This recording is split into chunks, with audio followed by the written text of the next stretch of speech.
engenheiro agrônomo formado em 1978 pela Escola Nacional de Agronomia, hoje Universidade Federal Rural do Rio de Janeiro.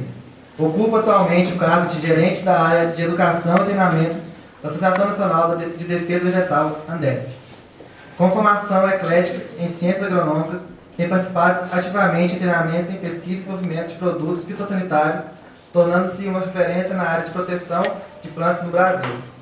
Participou de cerca de 300 programas de educação e treinamento em proteção de plantas em diversas áreas de agronomia, envolvendo mais de 25 mil profissionais universitários da área de ciências agrárias.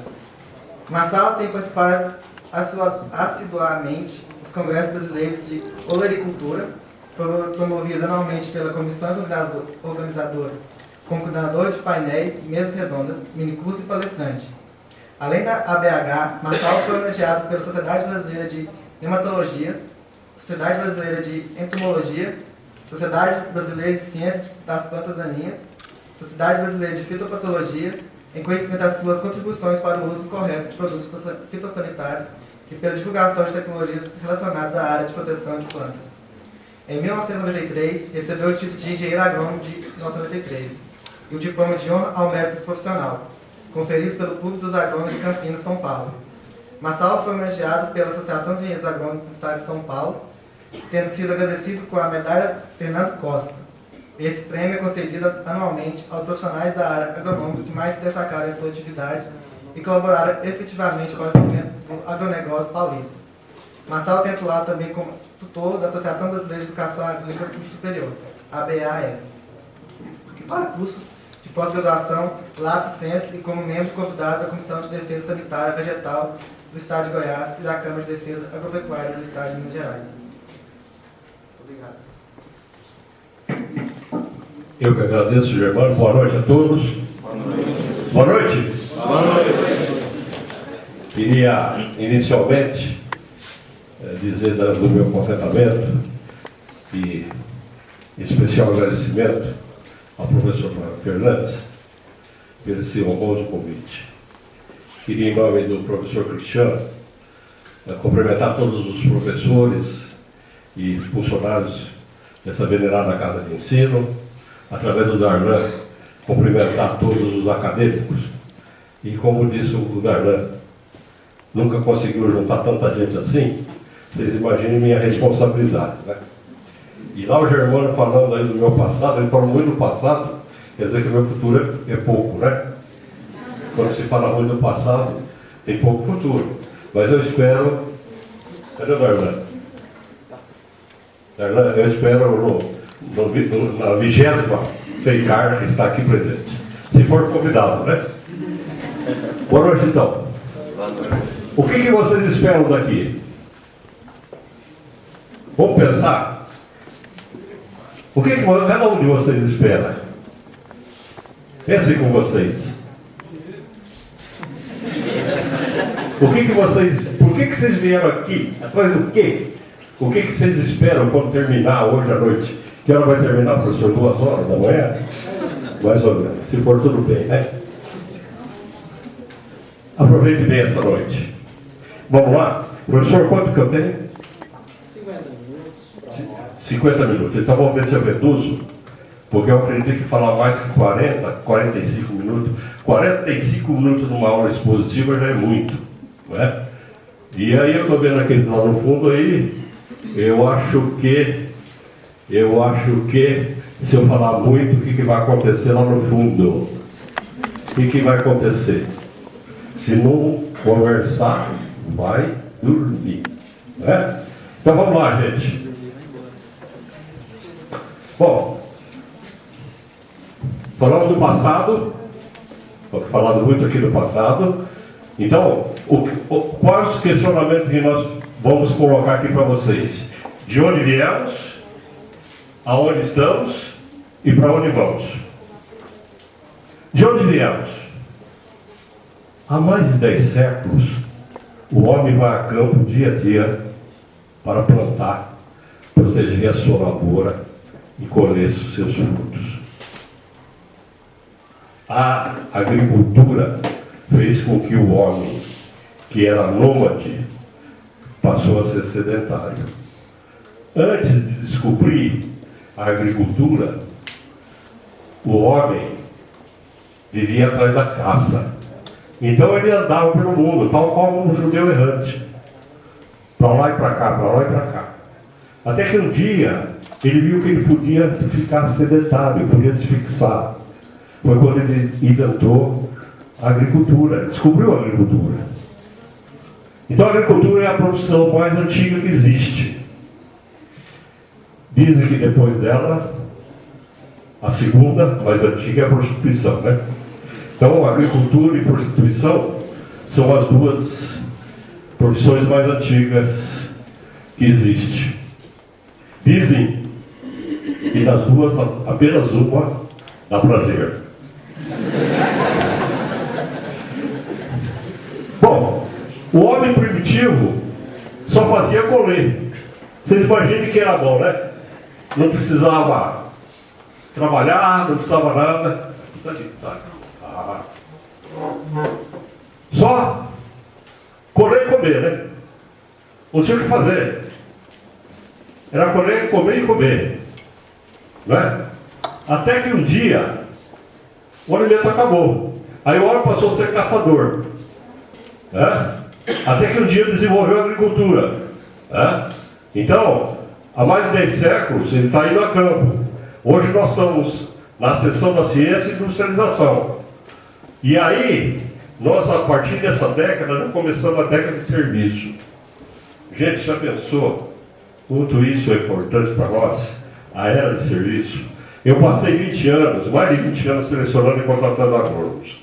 E eu quero parabenizar, professor, por esse evento. É muito importante. É muito importante. Uma vez eu estava selecionando um agrônomo e eu falei para ele, eu tenho uma vaga para trabalhar no marketing, trabalhar também com desenvolvimento de produto. Ele perguntou, o que eu vou ter que fazer? Nós ficamos muito preocupados, porque o engenheiro agrônomo passou muito tempo olhando só para dentro da porteira da fazenda. E se a gente olhar, a maior rentabilidade está fora da porteira da fazenda. Está pós-porteira. Pré-porteira ou pós-porteira. E o engenheiro agrônomo passou muitos anos olhando para o próprio umbigo, olhando só para dentro da porteira da fazenda. Bom, a partir do que o homem passou a existir, mesmo fazendo coleta, ele começou a interferir no ecossistema. Né? O que você tinha? A gente tinha relações biológicas estáveis, porque aqui você tinha muitos indivíduos de muitas espécies. Quando se transformou um ecossistema no agroecossistema, houve uma ruptura das relações biológicas, porque aqui você tem muitos indivíduos, mas porém poucas espécies. Isso faz o sistema muito tênue, muito fácil ao desequilíbrio. Né? Importante é daqui salientar a responsabilidade do técnico, a responsabilidade do engenheiro agrônomo. Enquanto o ecólogo procura manter o sistema apenas natural, a responsabilidade nossa é no mínimo dupla. Porque você tem que transformar o ecossistema no agroecossistema, um sistema produtivo. E mais do que isso, fazer com que esse sistema continue produzindo nos anos futuros. Bom, então nós temos que ver, há 4.000 anos de Cristo, a população era de 30 milhões de habitantes, ela demorou 3 milhões de anos para atingir o primeiro bilhão de habitantes, 3 milhões de anos, e aqui agregou 5 bilhões num espaço bem curto, né? De 1850 até o ano 2000, hoje nós já estamos com mais de 7 bilhões. Não é? Bom, é sempre uma população sempre crescente e uma necessidade imperiosa de alimentar essa população. produção e reprodução. Nos parece claro que o homem é muito mais reprodutor do que produtor. Ou não? Quem aqui é produtor? Levanta a mão. E quem é reprodutor?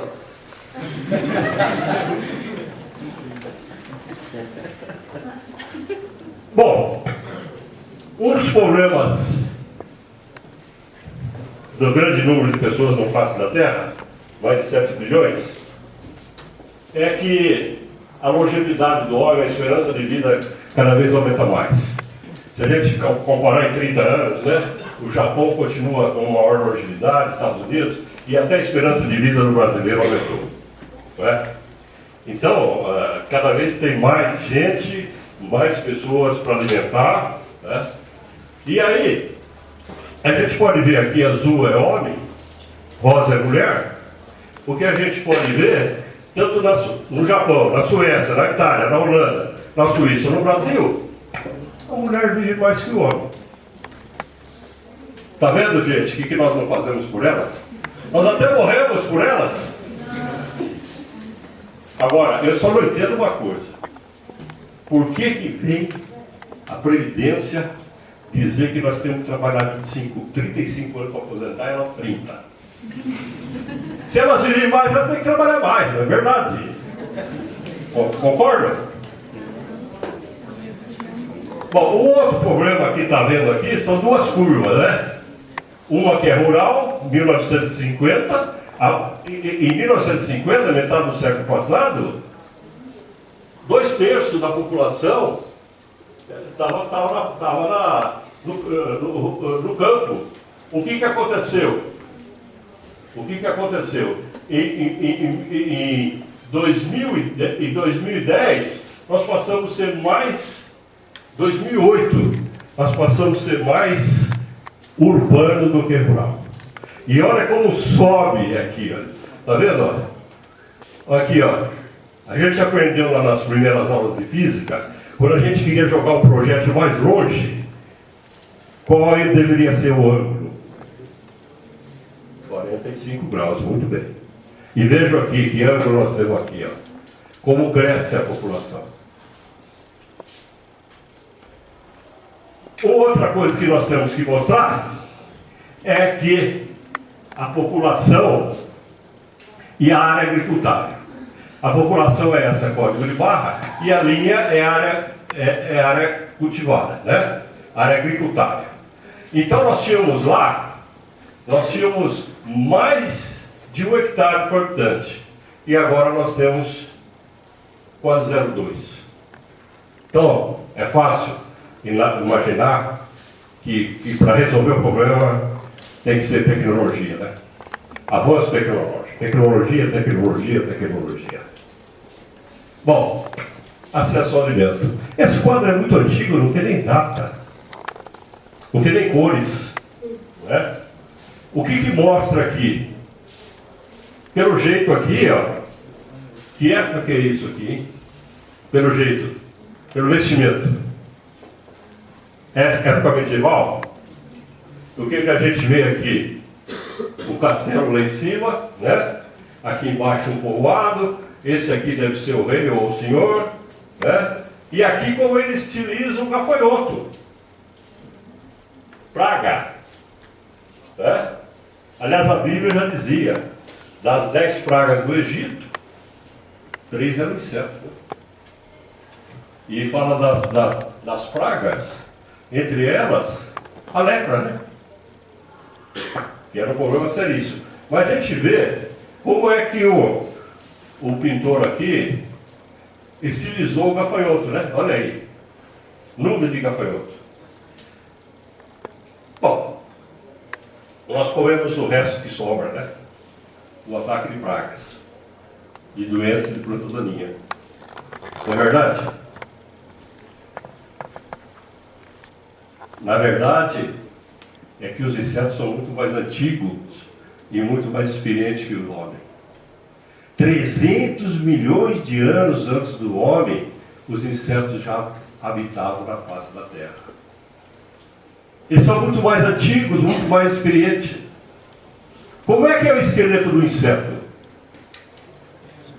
Endoesqueleto? Ei, aula de entomologia, hein? Beleza, hein? O pessoal está afinado, né, professor? Esqueleto interno. Enquanto o inseto tem esqueleto interno, nós humanos temos esqueleto externo. O esqueleto do inseto é exoesqueleto, né? Esqueleto externo. Isso dá força. Já pensaram um coleóptero? Um crisoberídeo? Né? Aquela força, aqueles élitos, né? Consegue arrastar um objeto que é 100 vezes o seu tamanho. Ou pular 40 vezes o seu comprimento. Né? Bom, e aí, o homem, com a sua inteligência, né? Porque o Todo-Poderoso tinha que dar alguma coisa para o homem, né? Deu tanta coisa para o inseto, tinha que dar alguma coisa para o homem, né? E o que ele deu para o homem? Inteligência. Inteligência. E com a inteligência o homem percebeu que em vez de combater os insetos, devia manejá-los. E aí nós começamos a fase do manejo integrado de pragas, onde se leva em conta todos os fatores que podem levar a planta ao máximo de potencial produtivo. Não é só o químico, não é só o biológico, não é só a resistência, não é só cultural, não é só o legislativo, são todos juntos, né, para a harmonização dos métodos de controle. Bom, da produção do manejo integrado de pragas, que teve uma evolução no Brasil a partir de 1970, principalmente pelo trabalho desenvolvido na Embrapa Soja em Londrina, os primeiros trabalhos da década de 70, a Embrapa foi criada em 74, e logo depois Marcos Cogo, um brasileiro, professor da Escola Nacional de Agronomia do Rio de Janeiro, que estava nos Estados Unidos, aliás, ele foi fazer mestrado nos Estados Unidos, e ele era tão bom que nunca mais deixaram ele voltar. Foi o único brasileiro homenageado, o único estrangeiro homenageado em Illinois até hoje. E foi Marcos Cogo que trouxe os primeiros passos para o manejo integrado que começou no começo da década de 70. A Embrapa começou em 74, né? A Embrapa está fazendo 40 anos, é isso. E depois da produção do manejo integrado, nós passamos ao conceito de produção integrada, né? O que é? O controle efetivo de todo o processo, monitoramento dos processos, rastreabilidade de todas as etapas, como se faz a aquisição dos insumos, a oferta do produto ao consumidor final e a boa prática agrícola. Tá certo?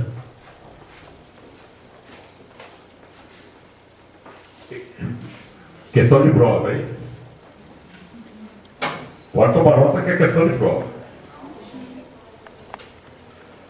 Uma fase de um engenheiro agrônomo famoso, Norman Borlaug, pai da Revolução Verde. Quando ele ganhou o prêmio Nobel da Paz, ele disse o seguinte: alimentar o mundo tem sido possível devido à tecnologia agrícola.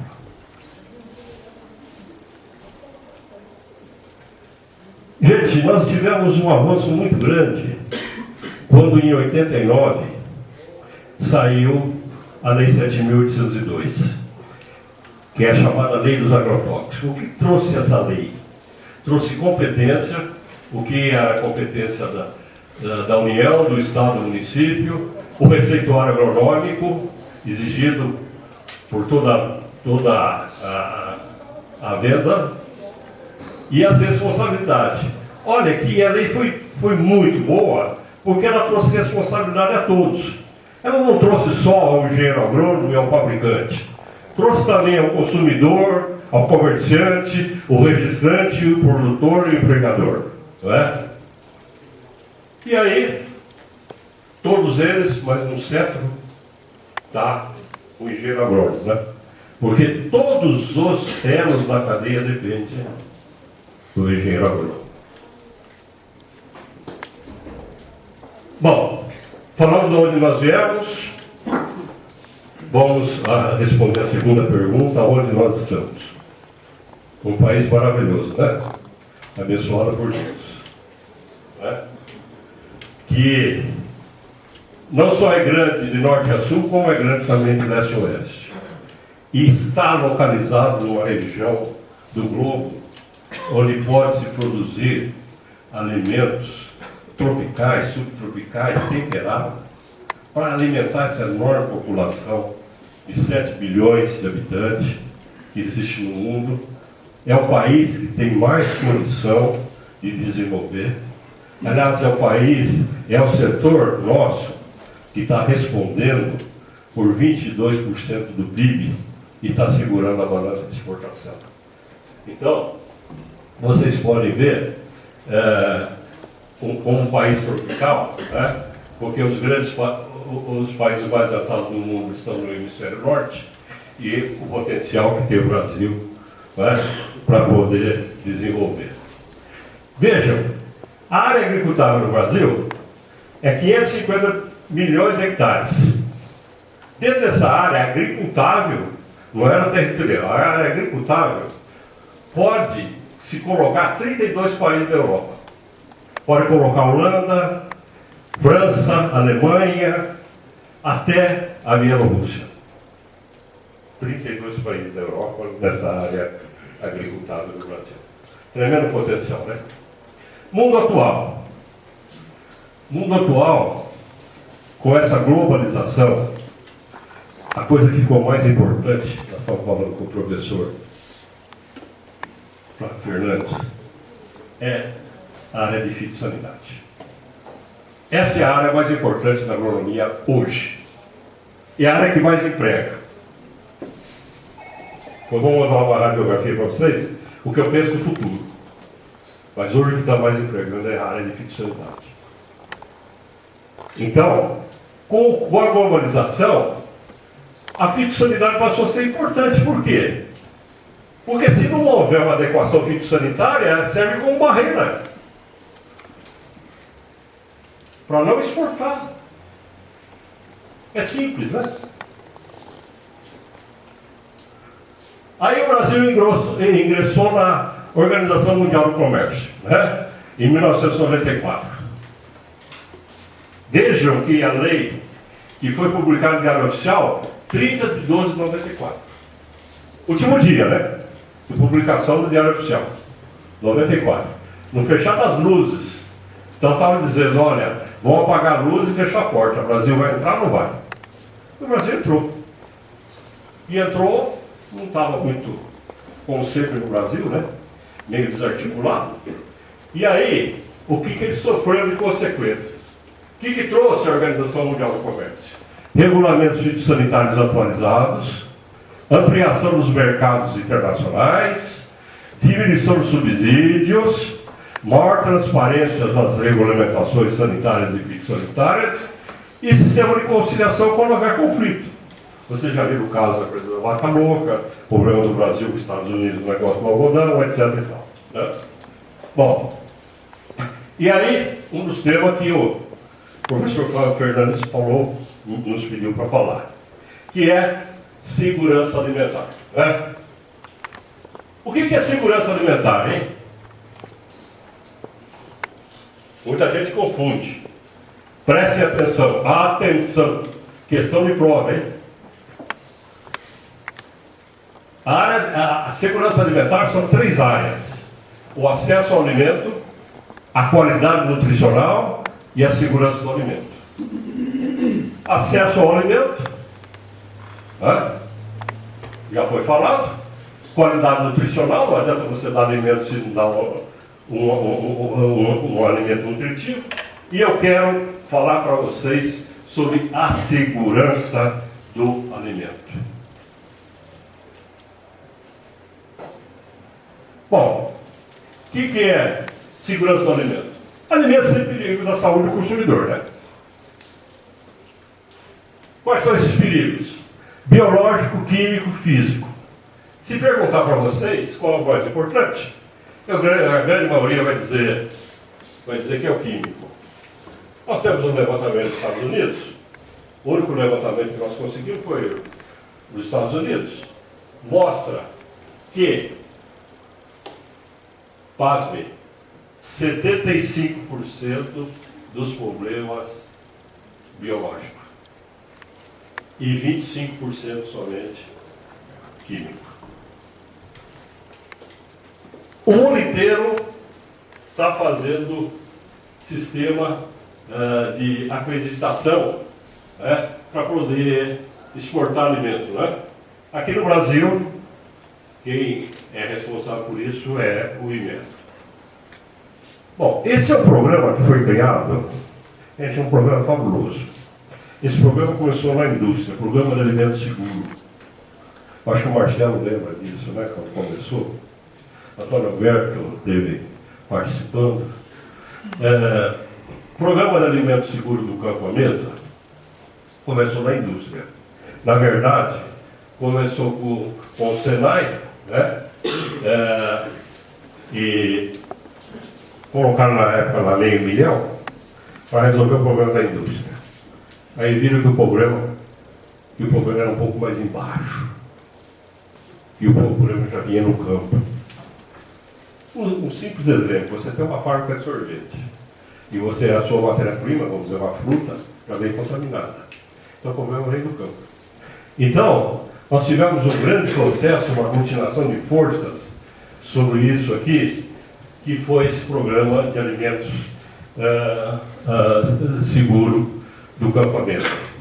Esse programa, como todo o Brasil, começa muito bem, depois dá uma esfriada, e eu estou sabendo que esse programa está sendo ativado e eu fico muito contente de saber isso. Um exemplo que eu gostaria de citar é o acarajé nota 10. Um dia à noite no Fantástico, posso falar um programa, né? Não tem problema não, né? Apareceu uma nota que o acarajé da Bahia estava contaminado. O que vocês acham que aconteceu no gabinete do governador na segunda-feira de manhã?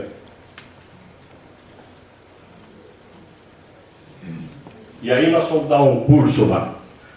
Maravilha, né? Acarajé nota 10, que é pelas baianas. Isso é um trabalho fantástico, gente. Começaram alguns supermercados a entrar, concorrer com as baianas. As baianas fazem um trabalho fantástico. Quem vai lá na Bahia e come aquele acarajé, é um negócio fora de série. Né? Muitas dessas estão formando seus filhos em curso superior, né? Fazendo acarajé. Então foi dado esse curso para elas terem uma noção do que era a contaminação biológica, para que tivesse segurança do alimento. Veja, a gente deu um curso lá, auditório cheio, né? Também cada baiana dessa ocupava 3 lugares, né? Bom, a escolha do produto fitossanitário, isso aqui não precisa nem dizer para vocês, né? Dosagem recomendada, impacto no meio ambiente, etc, etc e tal. É óbvio, né? Teve um sábio, o nome dele era muito esquisito, né? Aí botaram o apelido dele de Paracelsus. O que dizia Paracelsus, que viveu na época do descobrimento do Brasil? Tudo é veneno, nada é sem veneno. Somente a dose determina o que é veneno ou não. Somente a dose. Você toma uma aspirina, é um remédio. O que acontece se você tomar um montão de aspirina? Você é um veneno, né? Depende da dose. Então a diferença entre remédio e veneno é apenas na dose. Aí você não pode exagerar na dose, né?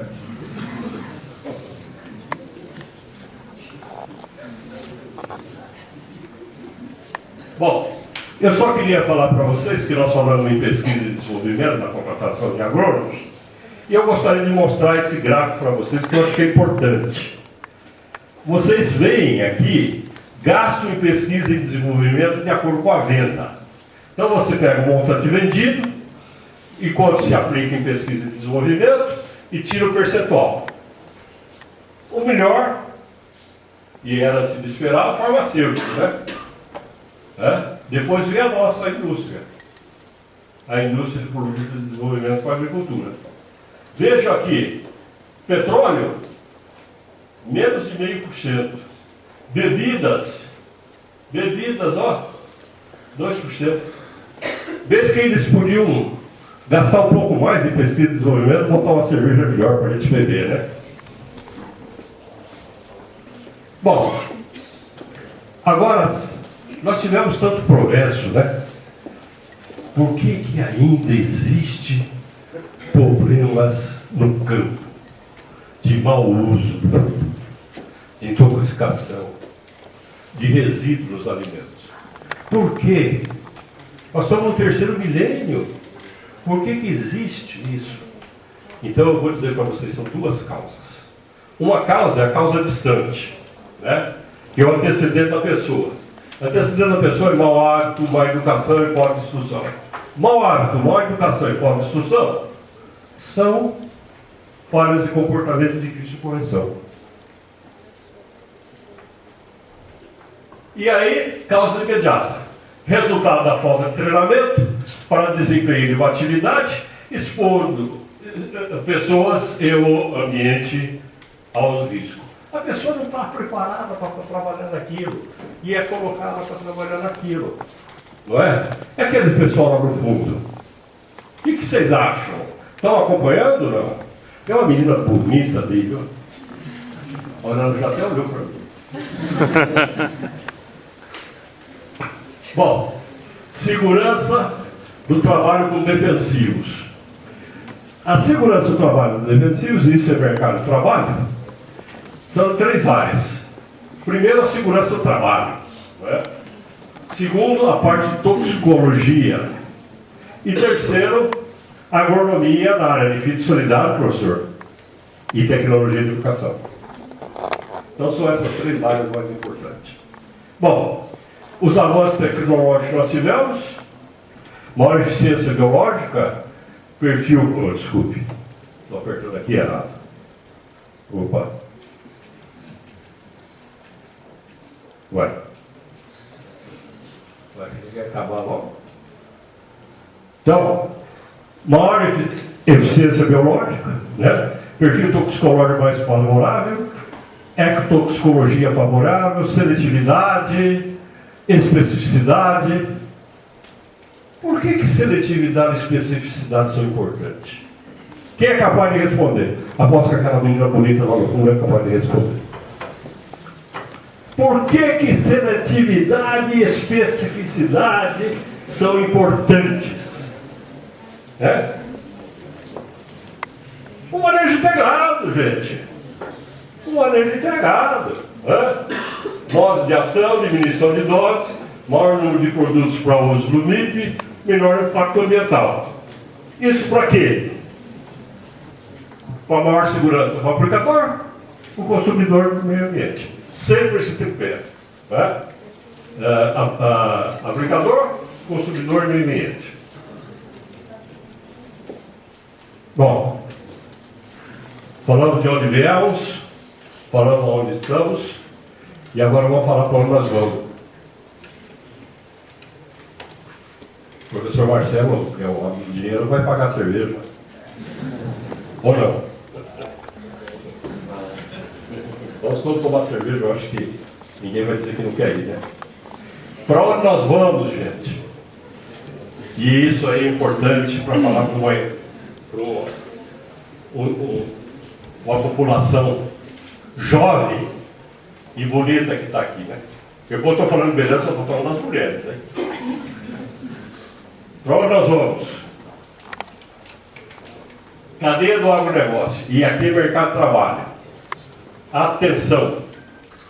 Quais são os pilares do agronegócio? Vamos lá. Segurança dos alimentos, sanidade vegetal, qualidade do produto, qualidade ambiental e qualidade social. Vamos esmiuçar o que tem na segurança do alimento. Limite máximo de resíduo, limite de metais pesados, aditivos, rastreabilidades, análise dos pontos críticos de perigo. Que análise de pontos críticos de perigo começou com a NASA. Quando mandava o homem para o espaço, né? Então tinha que ver, se acontecesse alguma coisa com ele lá no espaço, o que ia acontecer? Uma intoxicação biológica, uma intoxicação química. Está pensando? Então a NASA botou esse programa, análise de pontos críticos de perigo. Sanidade vegetal. Avaliação vegetal, avaliação de risco de pragas, quarentena, manejo integrado de pragas, professor.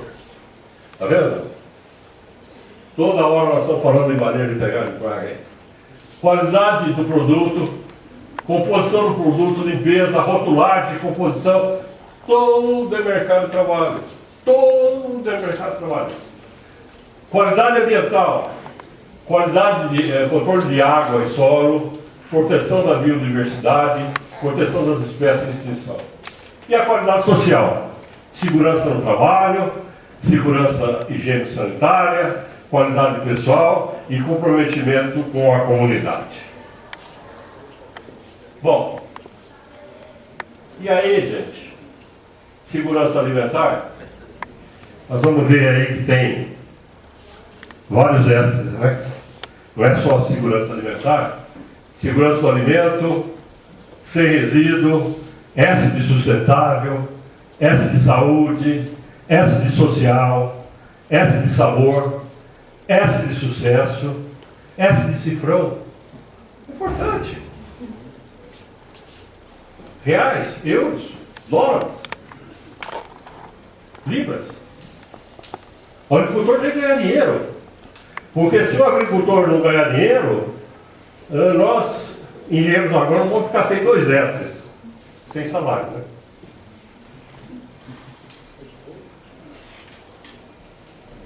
E aí, eu trago uma frase aqui de uma mineira, né? Cora Corolina, aqui da região, né? Não é aqui? É que é antiga, né? Não é da sua época. Em qualquer parte da terra, o homem estará sempre plantando, recriando a vida, começando o mundo. Para onde nós vamos? A melhor maneira de prever o futuro é criá-lo, dizia Peter Drucker. Muito obrigado.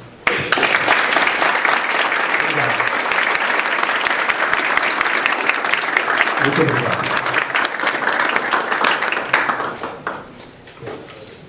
Agradecemos ao Marcelo pela palestra. Convidamos agora a atual diretora de Gestão de Pessoas, Laura Borges, para a entrega do certificado e um vídeo. Muito obrigado.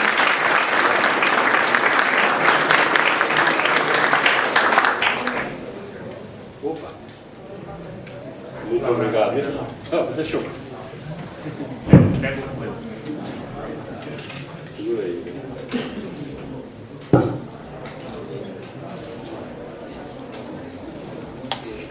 Muito obrigado, viu? Muito obrigado.